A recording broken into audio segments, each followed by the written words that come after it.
Everyone, welcome to elementary ज्ञान।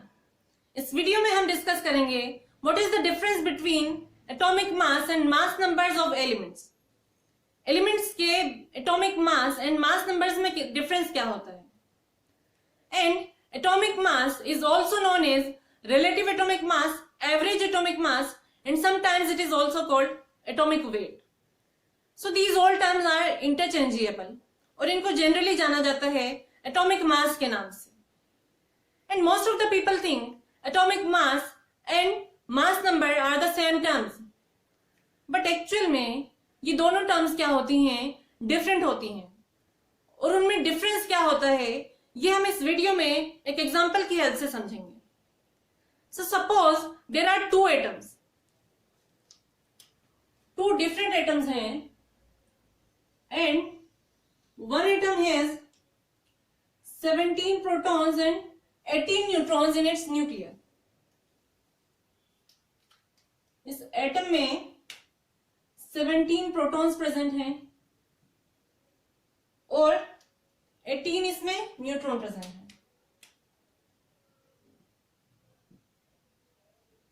And another atom has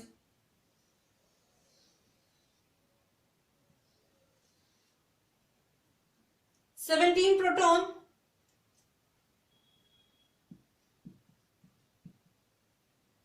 and 20 neutrons in its nucleus.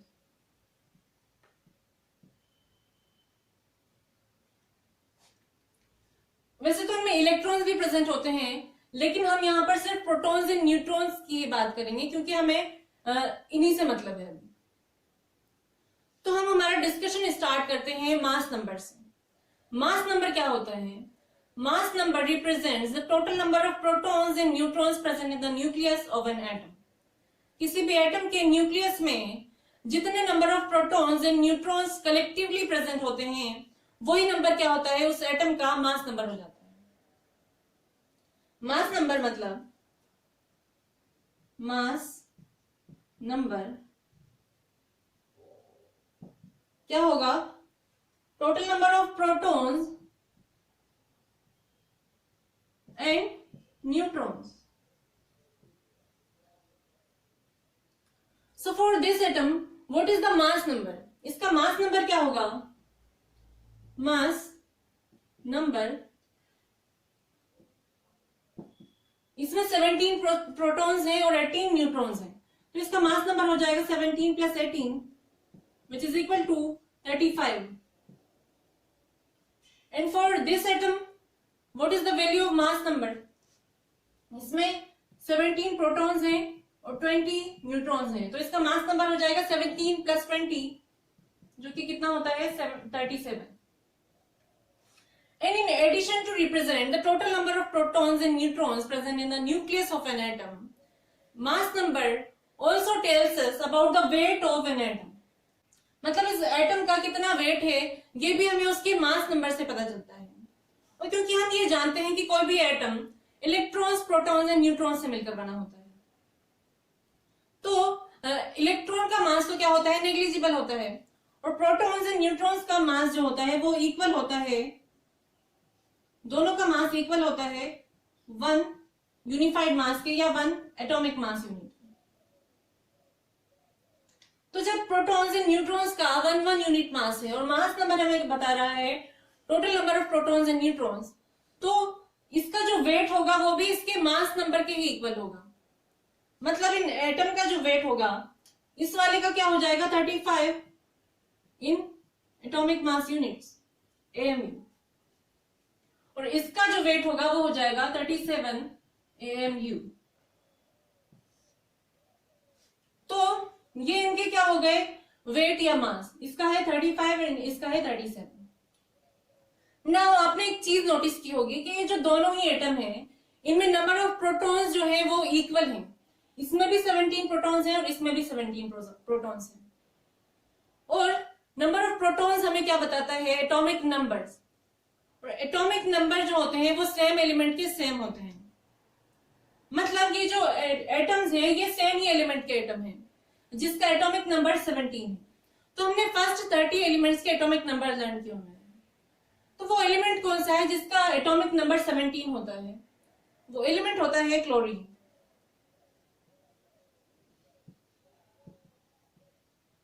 क्योंकि chlorine के एक atom के न्यूक्लियस में 17 प्रोटॉन्स प्रेजेंट होते हैं।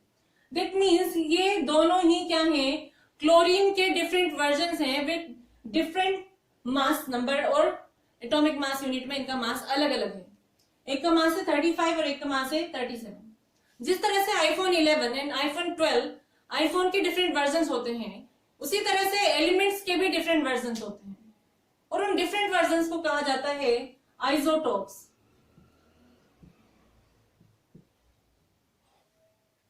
आइसोटोप्स क्या होते हैं? सेम ही एलिमेंट के एटम्स होते हैं जिनमें नंबर ऑफ न्यूट्रॉन्स डिफरेंट होते हैं।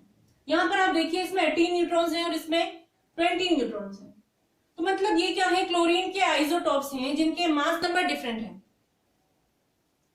दिस इज क्लोरीन 35 क्योंकि इसका मास नंबर 35 है, एंड दिस इज क्लोरीन 37। तो ये क्लोरीन के डिफरेंट आइसोटोप्स हैं, और क्लोरीन इन दोनों ही वर्जन में अवेलेबल होता है in this world, and there are millions of billions of chlorine atom in this world. तो इनकी जो अबंडेंस है, मतलब क्लोरीन 35 और क्लोरीन 37 का कितना अमाउंट इस वर्ल्ड में अवेलेबल है, वो अलग अलग है। एंड क्लोरीन 35 75% अबंडेंस में अवेलेबल है in this world, and chlorine 37 available है 25% अबंडेंस के साथ। And it gives the concept of atomic mass. Atomic mass क्या होता है? Atomic mass is the weighted average mass of all the naturally occurring isotopes by their abundance. किसी भी element के isotopes के जितनी अबंडेंस है, उसका जो एवरेज मास होगा वही क्या होता है, उसका एटॉमिक मास। मतलब एटॉमिक मास क्या होगा?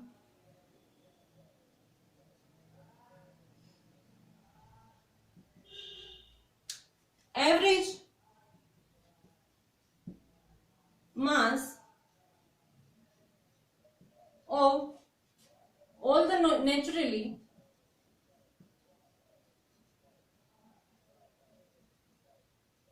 occurring isotopes by their abundance।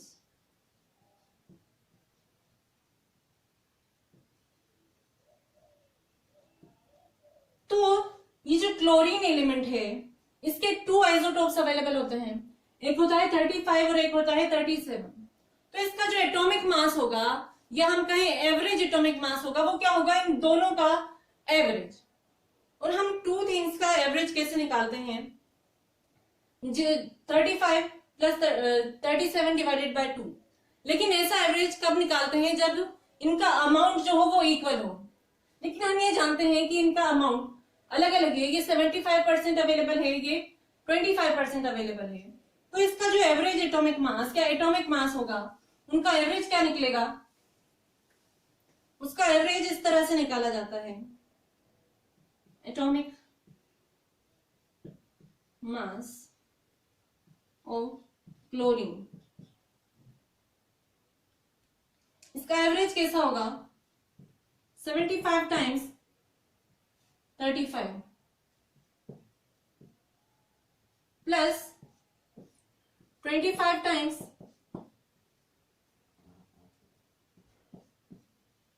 37। क्योंकि इसका अबंडेंस है 35 मास नंबर वाले क्लोरीन का 75%, और 37 मास वाले क्लोरीन का अबंडेंस है 25। तो इसको सोल्व करेंगे तो ये क्या है, 75%, मतलब इसको डिवाइड करना पड़ेगा 100 से। परसेंट मतलब divided by 100 into 35 plus 25 divided by 100 into 37। इसको सॉल्व करने पर क्या आ जाएगा, 3/4 1 4 3 into 35 divided by 4 plus 1/4 into 37। इसको सोल्व करेंगे हम, एलसीएम आएगा 4, 3 multiplied by 4, 35, 3 5s are 15 and 3 3s are 9, 9 plus 1, 105 plus 37, ये कितना आ जाएगा, 7 plus 5, 12, 3 plus 1, 4 and 1 divided by 4. इसको अगर हम सोल्व करेंगे तो कितना आ जाएगा, 3, अब कितने टाइम्स आएगा, 20, 35.5, जो कि क्या होता है, क्लोरीन का एटॉमिक मास या एवरेज एटॉमिक मास। इन दोनों आइसोटोप्स का जो क्या आया है, एवरेज मास आया है, वो क्या होता है, इसका atomic mass. So this is the actual difference between the mass number and atomic masses. Mass number तो क्या बताता है हमें, total number of protons and neutrons, and in addition to represent these numbers और total number of protons and neutrons, atomic mass number से हमें क्या पता चलता है कि एटम का वेट कितना है इन एमयू। बट जो एटॉमिक मास होता है ये एवरेज मास होता है उसके आइसोटॉप्स का, और जितना अमाउंट उसका अवेलेबल है उसके साथ हम उसका एवरेज निकाल लेते हैं। और वन मोर इनमें डिफरेंस होता है कि जो एटॉमिक मास होता है ये डेसिमल में भी हो सकता है, फ्रैक्शन में हो सकता है, मतलब ये होल नंबर जरूरी नहीं है कि हमेशा होल नंबर हो, बट मास नंबर जो होता है ये हमेशा होल नंबर होगा, 1 2 3 4 5 6 एंड सो ऑन। तो ये था atomic mass and mass number के बीच में डिफरेंस। आई होप आपको अगर कंफ्यूजन होगा इनमें तो ये वीडियो देखने के बाद आपका ये कंफ्यूजन दूर हो जाएगा कि एटॉमिक मास और मास नंबर जो होती हैं वो सेम टर्म्स नहीं है, वो अलग अलग होती हैं। So this was all about today's video. Now I'll see you in the next video and a very happy new year to you all. Thank you.